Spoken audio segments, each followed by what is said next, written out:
Hello, Charles Wiborowski here, and I'm going to be talking about how I've used AI in my classroom over the past year. Yes, has been my teaching assistant, and I have loved how it's helped me be a better teacher and create a student-centered active learning classroom. I gave this presentation in person on May 9th, 2024 at UMass Boston's Conference on Teaching, Learning, and Technology.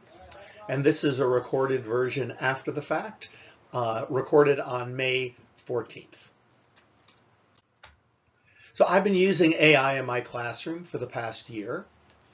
I've told my students that it's an adventure. We're learning the system together. And I want them to explore and figure out how these tools work and how we can use them. I acknowledge as an instructor, I have to come up with new assignments and grade things differently in the past because AI exists. But I feel it's important for my students and for their careers that they use the technology that exists and are ready for what is coming next in our world.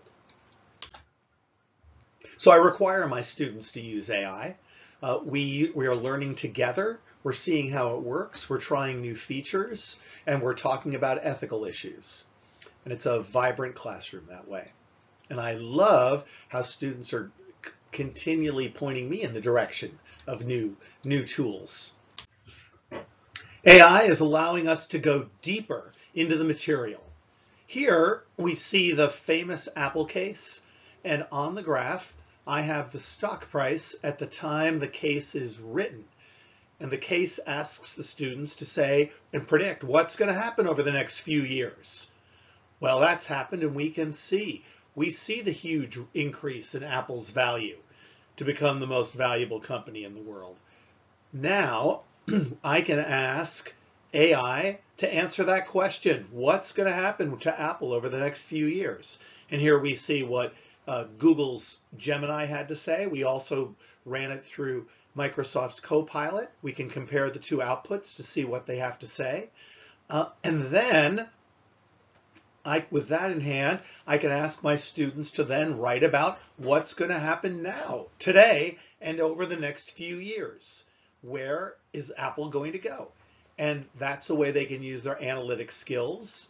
And that's not available with AI. So they're looking at the case in a new way, and that's exciting.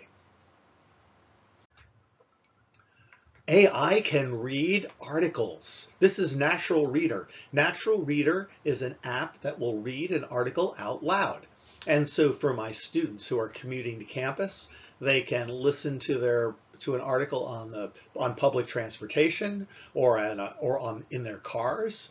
And I think it's a terrific tool. Further, in the center, you'll see there is Google Translate. Google Translate. I could take a PDF, put it into Google Translate, and it will translate it into, I don't know, 25, 30 different languages. And then if I drop that translated version into Natural Reader, it will read the article in that language. And I've tested this in class with Spanish, a Haitian Creole, with my international students from China. I know that there's Mandarin, Cantonese, Taiwanese, but there's something called Simplified Chinese. And my students said it worked well, was understandable to them, and they were very impressed. So I think it's a great tool for English language learners, and just for those who want to be, again, my commuters. So AI helps me with my lesson plans. I run my lesson plans every week through AI and ask it to critique it. And wow, we match about 80 to 90% of the time. And that feels good to me. Whoa, but that 10 or 20% where we don't match, most of the time it's on point and useful, things that I should be talking about. Wow, so it's helping me be better and do a better job. And here's an example of a class exercise. I asked AI to create a fictitious company so that we could look at its mission, purpose, and strategy. And AI did. It combined sort of an amalgam of Uber Eats, DoorDash, Grubhub, and more. And my students then could look at a fictitious company and analyze it. It's an enterprise or a type of service they know well from their lives. And the examples were spot on. AI is good at making stuff up. And so here was an example where the students, they couldn't further do another AI search on it because it was only existed in our one place, but it gave them a chance to look at a company. And it was a quick way for me to put an exercise together.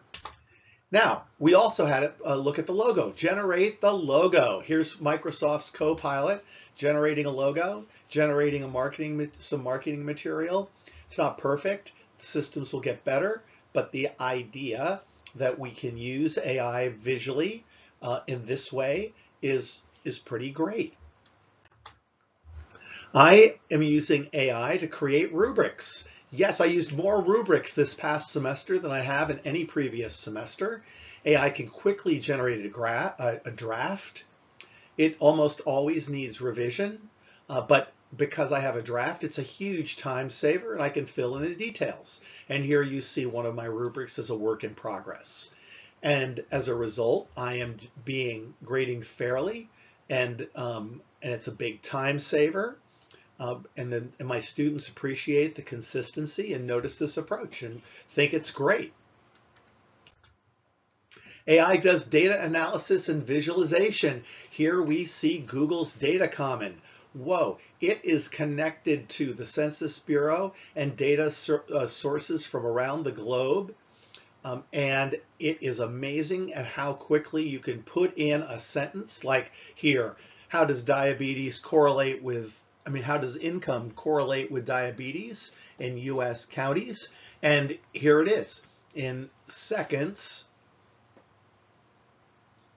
Google has has gathered the data and graphed it. It will do this in literally dozens of topics. It's a powerful tool, and I look forward to using it more and more. And it's only going to get better as more data is added to it.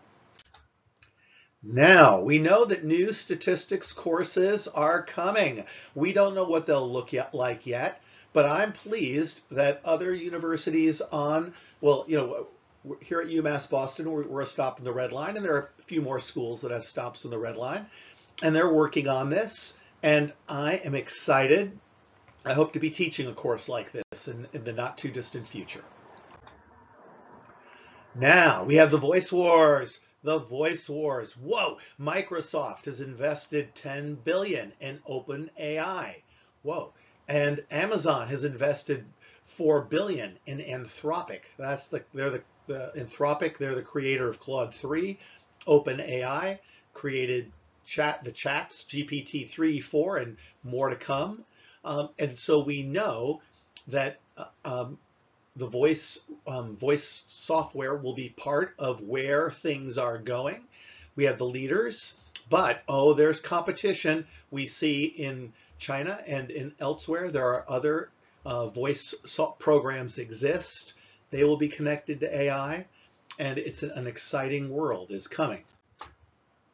And I think very soon we'll have voice activated AI, where I am already using my voice system to do searches on Google with Copilot, and I think more and more folks will be using this in a voice activated way. We see this in our homes with lights and other things. I just think it will get more sophisticated. Car apps will be more sophisticated. It's truly an exciting time. More apps are on the way. Whoa. And here we see that, I definitely I have not worked with Canva yet. I have colleagues who like it.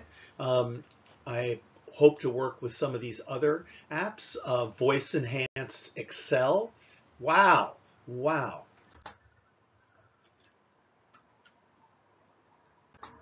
Okay.